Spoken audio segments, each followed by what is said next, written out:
নমস্কার বন্ধুরা, chef Shrabani daily blog চ্যানেলের পক্ষ থেকে সবাইকে স্বাগত জানিয়ে আজকে বানাবো বাঁধাকপির পিঠে। আপনারা প্রথম থেকে পুরো ভিডিওটা শেষ পর্যন্ত দেখতে থাকুন। ভালো লাগলে একটা লাইক দিয়ে আমার পাশে থাকুন ও বন্ধুদের সাথে শেয়ার করে দিন। আর শীত মানেই পিঠে তো ভালোই লাগে সবাইয়ের। তো চলুন তাহলে শুরু করি। তো দেখুন, বাঁধাকপি আমি প্রথমে সেদ্ধ করে নিয়েছি লবণ আর হলুদ দিয়ে।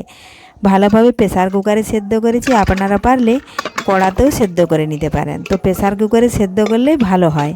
তো দেখুন বন্ধুরা, আমি একটা বাটিতে ঢেলে নিয়েছি। এখন এই বাঁধাকপি ভালোভাবে হাত দিয়ে একটু আমি মেখে নিচ্ছি, কারণ আমি বড় বড় বাঁধাকপি বানিয়েছিলাম। এই দেখুন, একটু হাত দিয়ে মেখে নেব। একটু জলটা কিন্তু আমি কমিয়ে দিচ্ছি, কারণ অনেকটাই জল আছে, লাগলে পরে তখন দেওয়া যাবে।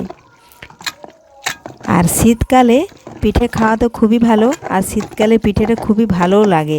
খেজুর গুড় দিয়ে বাঁধাকপির পিঠে খুবই সুন্দর লাগে। আপনারা যদি না খেয়েছেন, একবার এইভাবে বানিয়ে দেখবেন, খেতে খুবই সুন্দর লাগবে। তো তার আগে যদি কোনো বন্ধু আমার চ্যানেলে নতুন হয়ে থাকেন, চ্যানেলটি সাবস্ক্রাইব করে বেল আইকন হলে সেট করে দিন সবার প্রথমে আমার রেসিপি পেতে। দেখুন, আমি এখন বাঁধাকপি ভালোভাবে মেখে নিয়েছি আর দিয়ে দিলাম পরিমাণ মতো দোকান থেকে কিনা চালের গুঁড়ি। আপনারা পারলে মিক্সিতেও বেটে নিতে পারেন, বাড়িতেই ভেজা চালের গুঁড়ি। তো দেখুন, আমি দোকানের গুঁড়িতেই করছি। পরিমাণ মতো দিলাম, যদি লাগে তখন পরে আবারও দেব। একেবারেই সমস্ত গুঁড়িটা দেওয়ার দরকার নেই। দেখুন বন্ধুরা, নরম আছে, আবারও একটু দিয়ে দিলাম। এইভাবে কম কম দিয়ে হাত দিয়ে ভালোভাবে মাখিয়ে নেব। দেখুন, হাত দিয়ে ভালোভাবে মাখিয়ে নিচ্ছি। পিঠেটা বানানো কিন্তু খুবই সহজ, একবার দেখলে আপনারাও বাড়িতে বানিয়ে নিতে পারবেন। দেখুন, এর মধ্যে দিলাম আমি আদা ও জিরে বাটা, পরিমাণ মতো দিচ্ছি। এর থেকে যদি বেশি চালের গুঁড়ি দেওয়া হয় তাহলে কিন্তু এর পরিমাণটা আরও বাড়িয়ে দিতে হবে। আর দিচ্ছি আমি স্বাদ মতো লবণ। কফিতে দিয়েছিলাম লবণ, কিন্তু এখন চালের গুঁড়িটা দিলাম, এজন্য আবারও কিছুটা লবণ দিচ্ছি। লবণও ভালোভাবে মিশিয়ে নিলাম। দেখুন, এভাবে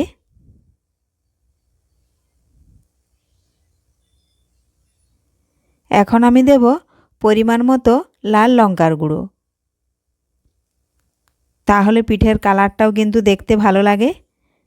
দেখুন, লাল লঙ্কার গুঁড়ো ভালোভাবে মিশিয়ে নিলাম। খুবই কম খরচে আর কম সময়ে পিঠেটা বানানো যায়।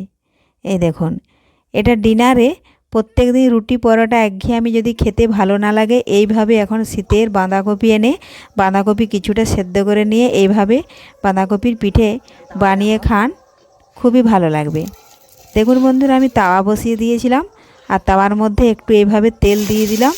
আর দেখুন, ডাবু নিয়েছি, ডাবুর মধ্যে একটু আমি তুলে নিচ্ছি। আর দেখুন, তালপাতের সাহায্যে এইভাবে বেলে নিচ্ছি।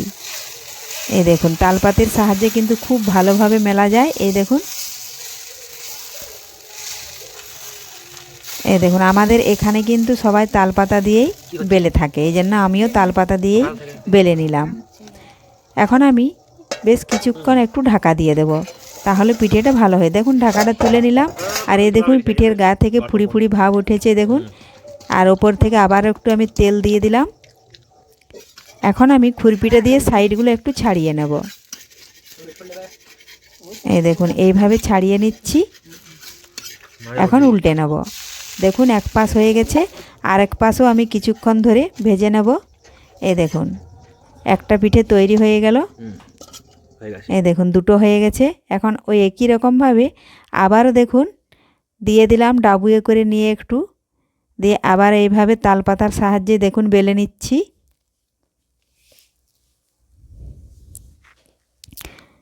দেখুন, এইভাবে যতটা পাতলা করা যায় আপনারা পাতলা করে নেবেন।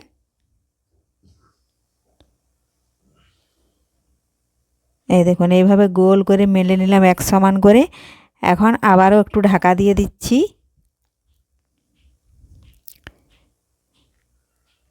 2 থেকে 3 সেকেন্ড মতন ঢাকা দিলাম। দেখুন, তুলে নিলাম। দেখুন, পিঠের গা থেকে ফুড়ি ফুড়ি ভাব উঠে গেছে। আরও একটু তেল দিয়ে দিলাম ওপর থেকে।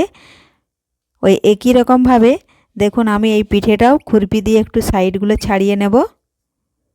এই দেখুন, এই দেখুন ছাড়িয়ে নিয়েছি, এখন উল্টে নেব। এইভাবে সমস্ত পিঠেগুলো আমি বানিয়ে নেব। তো দেখুন বন্ধুরা, আমি সমস্ত পিঠেগুলো বানিয়ে নিয়েছি, খুব সুন্দর হয়েছে। যার দাঁত নেই কিন্তু সেও খেতে পারবে। এই দেখুন খুবই নরম ও সফট। আর রেসিপিটি ভালো লাগলে লাইক শেয়ার কমেন্ট করতে অবশ্যই ভুলবেন না।